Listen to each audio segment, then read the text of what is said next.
ស្ងោជ្រក់ត្រីទន្លេស្ងោអស់គ្រប់មុខត្រីហើយបងប្អូននៅឡើយតែត្រីសមុទ្រនេះទេនេះត្រីគេហៅត្រីអីត្រីសាល់ម៉ុនហើយថ្ងៃនេះខ្ញុំទៅផ្សារឃើញមានក្បាលត្រីសាល់ម៉ុនប៉ុន្តែមិនថោកឯណាមើលក្បាលវាមួយ 10000ហើយនៅអាចឆ្អឹងលប៉ែលប៉ក់ហ្នឹងទៀតមកកូនកធូនទូចហ្នឹងចូល18000ដែរបើសរុបទៅតម្លៃវាប្រហែលជាស្មើនឹងក្បាលត្រីឌៀប1គីឡូជាងក្បាលត្រីឌៀបយើងត្រីទន្លេក៏ដោយ1គីឡូតែ15000ទេក្បាលវាណាហើយយើងយកមកស្លបានមួយឆ្នាំងអានេះរៀងថ្លៃដែរហើយនេះកូនប្រុសខ្ញុំតនេះខឹងកងលេងច្រើនក៏មិនបានណាកូននេះវាឆាប់ខឹងហើយនេះតនេះនាំគ្នាមកជីកកោះខែលោបានដាក់ដាំស្ពៃដាំជីអីបានហូបទៀតចឹងណាដោយសារមួយរយៈមុនខ្ញុំឡើងតកងជ័យអត់បានដាំអីចឹងទាំងដាំតែផ្កាដាំតែណាំណាយូរវែងចឹងទៅស្ពៃទៅយើងតនេយើងអីទៅជីកជ្រួយទៅបានឆាប់បានហូបចឹងទៅចានេះមកមើលស្ងោខ្ញុំដាក់ស្ងោនោះស្ងោទៅយើងស្ងោជ្រក់ក្បាលត្រីទលេយើងដែរណាបងគល់ស្លឹកគ្រៃបងខ្ទឹមឲ្យដាក់អំបិលបន្តិចហើយក៏បងចូលមកហើយក្បាលត្រីនេះដូចយើងហូបកាធាយើងបងប្អូនឆ្អឹងវាខ្ចីឈប់គ្រ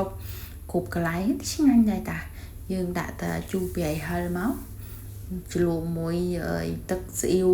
បើយើងជ្រលក់មួយទឹកត្រីយើងមិនសូវត្រូវទេតែបើជ្រលក់មួយអាទឹកស៊ីអ៊ីវត្រីរបស់វាអាទឹកស៊ីអ៊ីវកូរ៉េទឹកស៊ីអ៊ីវជប៉ុននេះទេញ៉ាំហ្នឹងខ្ញុំធ្លាប់ទិញមកដបហើយយក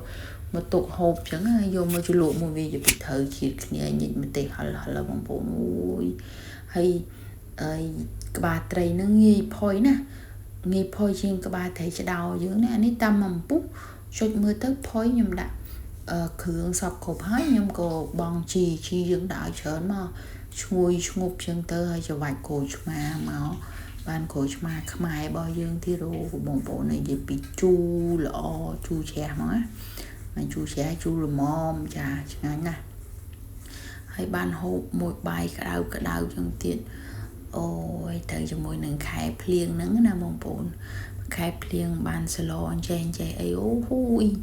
ចាប់ជាតិគ្នាសាហាវហ្មងបងប្អូនញ៉ាំរួចហើយអីហើយទៅ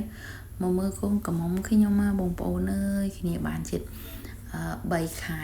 ហើយចង់ក្លាប់មិនបានទេខឹងយំ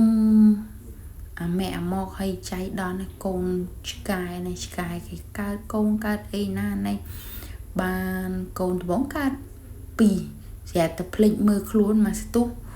ស្រាប់តែបានកូនថែមទៀត5អរគុណបងប្អូនសម្រាប់ការតាមដានទស្សនាជំរាបលាបាយបាយ